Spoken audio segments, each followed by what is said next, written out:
இயேசு உங்களை நேசிக்கிறார். பிரியமானவர்களே, இந்த நாளில் ஆண்டவர் நம்மளோடு பேசும்படியாய் வேதத்திலிருந்து ஒரு வசனத்தை கூட வாசித்து ஆண்டவர் நமக்கு கற்றுக் கொடுக்கக்கூடிய காரியத்தை பார்ப்போம்.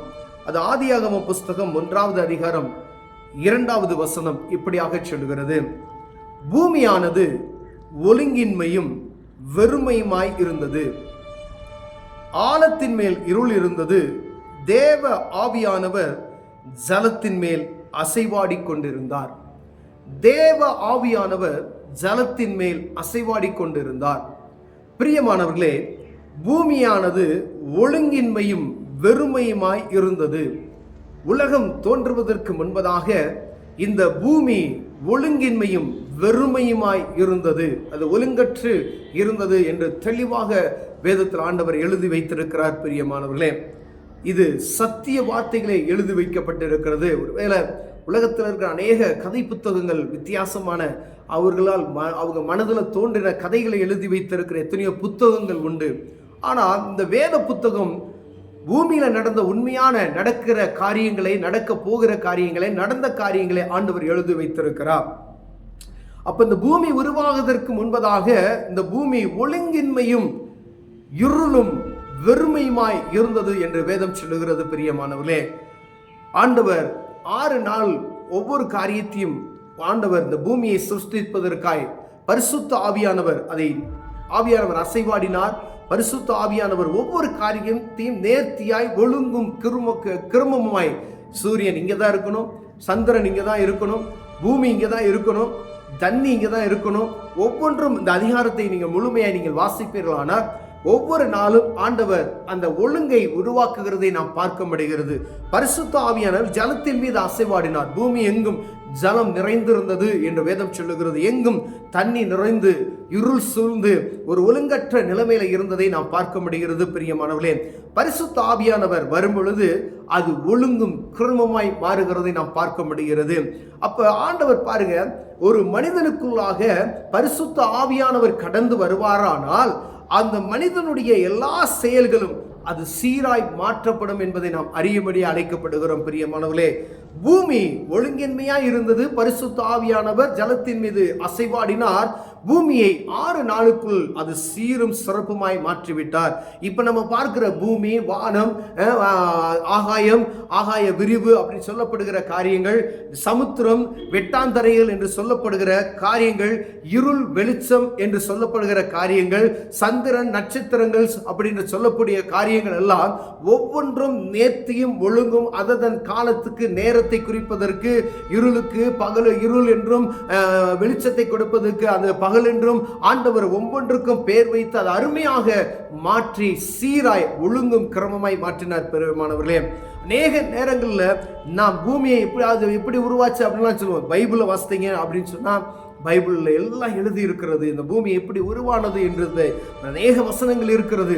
ஆனால் உங்களுக்கு சுருக்கமாக இந்த காரியத்தை நான் சொல்லுகிறேன். பிரியமானவர்களே, இந்த பூமியை ஒழுங்குபடுத்தின தேவன் இதில் உருவாக்கப்பட்ட மனிதன் ஒழுங்காய் இருப்பதற்கு ஆண்டவர் விரும்புகிறார். புதிய ஏற்பாட்டின் காலத்தில் ஆண்டவர் மனிதர்கள் மீது பரிசுத்த ஆவியானவர் ஊற்றினார் என்று வேதம் சொல்லுகிறது. 120 பேர் கூடியிருந்த இடத்துல பரிசுத்த ஆவியானவர் ஊற்றப்பட்டார் என்று நாம் வாசிக்கிறோம். பிரியமானவர்களே, அப்ப பரிசுத்த ஆவியானவர் மனிதன் மேல் ஊற்றப்படும் பொழுது ஒழுங்கின்மையாய் இருக்கக்கூடிய மனிதன் சீரும் சிறப்புமாய் மாறுவதற்கு உதவி செய்ய முடியும். பிரியமானவர்களே, மனம் போன போக்கில் நாம் வாழ்ந்து கொண்டு இருக்கிறோம். ஒரு ஏதோ ஒரு கடமைக்காய் ஓடிக்கொண்டிருக்கிற அந்த வாழ்க்கையில ஆவியானவர் எனக்குள் வரும் பொழுது அது ஒழுங்கும் கிரமமாய் மாறும் என்று வேதம் சொல்லுகிறது. பிரியமானவர்களே, பரிசுத்த ஆவியின் அபிஷேகத்தை ஒரு மனிதன் பெற்றுக்கொள்ளும் பொழுது அவனுடைய வாழ்க்கையில வித்தியாசங்களை உண்டாக்க முடியும். ஏன்னா நம்மளை கட்டுப்படுத்தி நடத்துகிறவர் பரிசுத்த ஆவியானவரே. பெர்க்மான் அழகா பாடு, என்னை கண்ட்ரோல் பண்ணுகிற பரிசுத்த ஆவியானவர், கட்டுப்பாட்டின் ஆவியானவர் என்று ஒரு பாடலை எழுதியிருப்பார். அப்ப நம்மளை கட்டுப்படுத்துகிற, நம்ம அவயங்களை கட்டுப்படுத்துகிற பரிசுத்த ஆவியானவர் எனக்குள்ளும் உங்களுக்குள்ளும் வரும் பொழுது நம்மை சரியான பாதையில நேர்த்தியாய் ஒழுங்கும் கிரமமாய் ஆவியானவர் நடத்த முடியும். இந்த பெரிய உலகத்தை அது அப்படி அழகா நிறுத்துகிற. சந்திரன் இங்க தான் நிக்கணும், இங்க இருந்தாதான் அது சரியான இடம். சூரியன் இவ்வளவு தூரத்துல இருந்தாதான் அது சரியான இடம் அப்படின்னு சொல்லி ஆண்டவர் நிறுத்தி வைத்திருக்கிறார். பாருங்களேன், பூமி இப்படிதான் இருக்கணும். சமுத்திரத்துக்கு எல்லையை குறித்து இதுக்கு மேல நீ வராத அப்படின்னு சொல்லி ஒரு எல்லையை குறித்து அதை நிறுத்தி வைத்திருக்கிற சர்வ வல்லமையுள்ள தேவன் மனுஷனை எப்படி படைத்தார் என்பதை நாம் அறிந்திருக்கிறோம் பிரியமானவர்களே.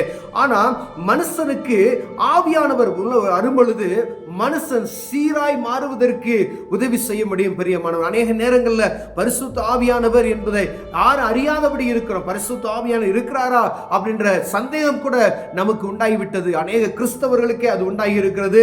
ஆனால் ஆண்டவரை அறியாத ஜனங்கள் பரிசுத்த ஆவியின் அபிஷேகத்தை பெற்றுக்கொண்டு அற்புதமாய் வழிநடத்தப்படுகிற காரியங்களை நாம் பார்க்கிறோம் பிரியமானவர்களே. ஒருவேளை ஆண்டவர் உங்களுக்கு கொடுக்கப்பட்ட அந்த காலத்தை நீங்கள் பயன்படுத்தவில்லை என்றால் வேறு ஒரு ஆளை அந்த இடத்துல நியமித்து பரிசுத்த ஆவியின் அபிஷேகத்தை அவர்களுக்கு கொடுத்து அவர்களை மேன்மையை நடத்தி நீங்க நடத்த வேண்டிய உங்களை விட்டுவிட்டு அவர்களை கொண்டு இந்த ஜனங்களை நடத்துவதற்கு அருமையாய் மாற்றி விடுவார் பிரியமானவர்களே. இந்த பரிசுத்த ஆவியானவர் ஆளுகை செய்யணும். சபையில பரிசுத்த ஆவியானவர் ஆளுகை செய்தால் பரிசுத்த ஆவியான ஆளுகை செய்கிற சபை ஒழுங்கும் கிரமமாய் மாறும் பிரியமானவர்களே.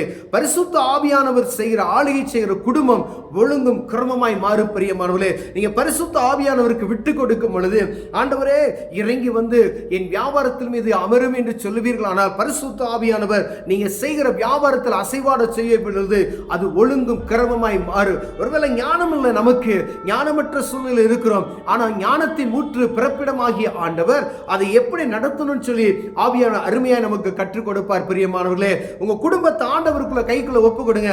பரிசுத்த ஆவியானவரே இந்த என் குடும்பத்தை நீர் ஆளுகை செய்யணும் சொல்லி பாருங்க. பரிசுத்த ஆவியானவர் நம்ம குடும்பத்தை ஆளுகை செய்யும் பொழுது அது ஒழுங்கும் கிரமமாய் மாறும் பிரியமானவர்களே. எதை செய்யணும், எப்படி செய்யணும், கணவன் இதை தான் செய்யணும், மனைவி இதை செய்யணும், பிள்ளைகள் இப்படி செய்யணும், நீ இங்க போ, நீ அங்க வா அப்படின்னு சொல்லி ஆவியானவர்களுக்கு நடத்துவதை நீங்கள் உணர முடியும் பிரியமானவர்களே. இந்த வியாபாரத்தை செய்ய, இந்த வியாபாரத்தை செய்யாத, இந்த மாதிரி நீ இப்படி நட அப்படின்னு சொல்லி அவர் கற்றுக் கொடுப்பார். நமக்கு அது வித்தியாசமான ஒரு அனுபவமாய் இருக்கும் பிரியம். அப்படின்னா பரிசுத்த ஆவியானவர் நம்மோடு அசைவாடுவதற்கு நம் இடம் கொடுக்கும்படியாக அழைக்கப்படுகிறவராய் இருக்கிறோம். இந்த பூமி ஒழுங்கின்மையாய் இருந்த பொழுது பரிசுத்த ஆவியானவர் ஜலத்தின் மீது அசைவாடினால் இந்த பூமி ஒழுங்கும் கிரமமாய் மாறினது என்று வேதம் சொல்லுகிறது. அவ்வளோ பெரிய உலகத்தை ஆண்டவர் ஒழுங்கும் கிரமமாய் சீரும் சிறப்புமாய் மாற்றிருக்கார். உங்க குடும்பத்தை சீரும் சிறப்புமாய் மாற்ற மாட்டாரா? உங்களை சீரும் சிறப்புமாய் மாற்ற மாட்டாரா? என்ன சீரும் சிறப்புமாய் மாற்ற மாட்டாரா? ஆண்டவருக்கு ஒப்பு கொடுங்க. ஆண்டவரை என்னை ஆட்கொள்ளுங்க, பரிசுத்த ஆவியானவருக்கு இடம் கொடுங்க. ஆவியானவர் ஆட்கொள்ளும் பொழுது, பரிசுத்த ஆவியான உங்களுக்குள்ள வரும் பொழுது உங்க வாழ்க்கையை வித்தியாசப்படுகிறதை பார்க்க முடியும். அவருக்கு விட்டு கொடுங்க, இடத்தை விட்டு கொடுங்க. அநேக நேரங்கள் நம்ம பிரஸ்டீஜ் பார்க்குறோம். ஆராதனை வேலையில் நம்ம என்ன செஞ்சுறோம், நம்ம அப்படியே விட்டு கொடுக்காம இறுகமா நம்ம பிடித்து கொண்டு கடினமாய் நடத்துகிறோம். பக்கத்தில் இருக்கிற பார்த்து வைக்கும், அங்கிட்டு இருக்கிறவங்களை பார்த்து வைக்கும். பரிசுத்த ஆவியானவருக்கு விட்டு கொடுப்பதற்கு வைக்கும். ஆனா பரிசுத்த ஆவியானவருக்கு நீங்க விட்டு கொடுக்கும் பொழுது ஆவியான உங்களை மேன்மைப்படுத்துவார் பிரியமானவர்களே. எங்க நீங்க விட்டு கொடுக்குறீங்களோ அங்க உங்களை மேன்மையாக்குவார் பிரியமானவர்களே. உங்க பக்கத்தில் இருக்கிற மனுஷன் உங்களை ஆசீர்வதிக்க முடியாது, உங்க இந்த பக்கத்தில் இருக்கிற மனுஷன் உங்களை உயர்த்த முடியாது. ஆனா பரிசுத்த ஆவியானவர் ஆண்டவர் உங்களுக்குள்ள வரும் பொழுது உங்களை மேன்மைப்படுத்த அவரால் முடியும் பிரியமானவர்களே. ஒழுங்கற்றிருக்கிற நம்ம வாழ்க்கையை ஒழுங்குபடுத்த அவரால் முடியும் பிரியமானவர்களே. உங்க பிள்ளைய பரிசுத்த ஆவியானவருக்கு ஒப்பு கொடுத்து பாருங்க. அவர் உங்களை என்ன செய்வார், உங்க குழந்தைய, உங்க பிள்ளைகளை ஆவியானவர் நேர்த்தியாய் ஒழுங்கும் கருமாய் நம்ம வாழ்க்கையில நம்ம ஒரு காரியத்தை முடிவெடுத்து விட்டு நம்ம நினைக்கிற காரியம் நடக்கணும்னு சொல்லி நம்ம ஆண்டவருடைய சித்தத்துக்கு உள்ளாதபடி நடத்தப்படுகிறோம். அதனால அது ஏகப்பட்ட பிரச்சனைகள் தான் வந்து சூழும் ஒழிய நீங்க ஆண்டவருக்கு விட்டு கொடுத்து தேவ சித்தன் பிரா நடங்கப்பா. குழந்தை பிறந்ததுமே ஆண்டவரே இந்த பிள்ளைய நீ நடத்துவீராக அப்படின்னு சொல்லுங்களேன். ஆண்டவர் கரெக்டா நடத்துவார். பரிசுத்த ஆவியானவருக்கு ஒப்பு கொடுங்க, ஆவியானவர் நடத்துவார். சரியா எந்த நேரத்துல என்ன படிக்கணும், எந்த ஒவ்வொரு காரியத்தை அவர் உங்களுக்கு கற்றுக் கொடுப்பார் பிரியமானவர்களே. ஏன் இஷ்டத்துக்கு நான் அப்படிதான் வளர்க்கணும் அப்படின்னு சொல்லி எத்தனை பேர் அப்படி நினைச்சவங்கலாம் அதை தோத்து போயிட்டாங்க. அநேக நேரங்கள் ஆண்டவருடைய பிள்ளைகள் வருத்தப்படுகிறது உண்டு. என் மகன் என் டாக்டரா தான் ஆகணும், என் மகன் இப்படி வரணும் அப்படி நினைச்சோம். அப்படி நம்ம ஆண்டவருக்கு சித்தத்துக்கு பரிசுத்த ஆவியானுக்கு ஒப்பு கொடுக்காதபடி விட்டு அம்மா ஒரு மைண்ட்ல ஒரு கனவு காண்டு வச்சிருப்போம் பார்த்தீங்களா, அது ஒரு நாளும் நடக்காது. நீங்க தேவ திட்டத்துக்கு நீங்க ஒப்பு கொடுங்க.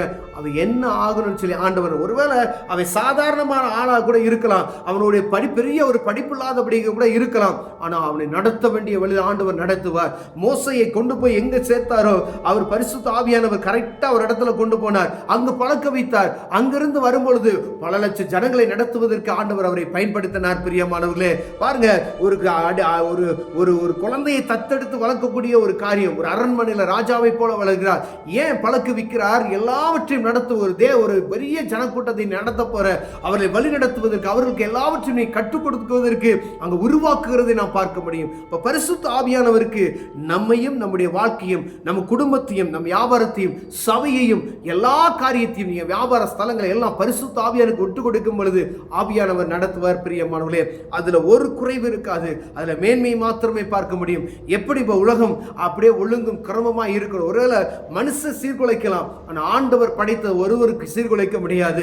தேவன் எப்படி வைத்திருக்கிறார்? சூரியன் பகல்ல வரணும்னா வரும், இரவுல போனா அது இரவாக மாறும். அப்ப ஒழுங்கும் கிரமமாய் இருக்கிறது. பாருங்களேன், அதே போலதான் ஆண்டவர் நம் வாழ்க்கையும் நேர்த்தியும் ஒழுங்குமாய் கருவார். இது கடைசி காலத்துல இருக்கிறோம். ஒருவேளை என் வாழ்க்கையில ஒன்னும் ஒழுங்கு வரலையா, ஒன்னும் எனக்குள்ள ஒரு சீர்தன்மை இல்லை அப்படின்னு சொன்னீங்கன்னா, இந்த கடைசி காலத்துல நிற்கிறோம். யுத்தங்கள் நடந்து கொண்டு இருக்கிறது. இது கடைசி காலம் என்பதை நாம் அறிந்திருக்கிறோம். இந்த நேரத்தில் நீங்க ஆவியானவருக்கு உங்களை ஒப்பு கொடுங்க. ஆண்டவர் உங்களை அருமையாய் வழி நடத்தி கொண்டு போக வல்லமையுள்ளவராக இருக்கிறார். கண்களை மூடுவோம், ஜெபம் செய்வோம். அன்பின் தகப்பனே, ஆண்டவரே, பரிசுத்த ஆவியான எங்களை ஆளுகை செய்வீராக நான் ஜெபிக்கிறேன். ஆண்டவரே, நீர் எங்களை ஆளுகை செய்வீராக. நாங்கள் ஒழுங்கும் கிரமமாய் மாற ஆசைப்படுகிறோம். இயேசுவின் நாமத்தில் பிதாவே, ஆமென்.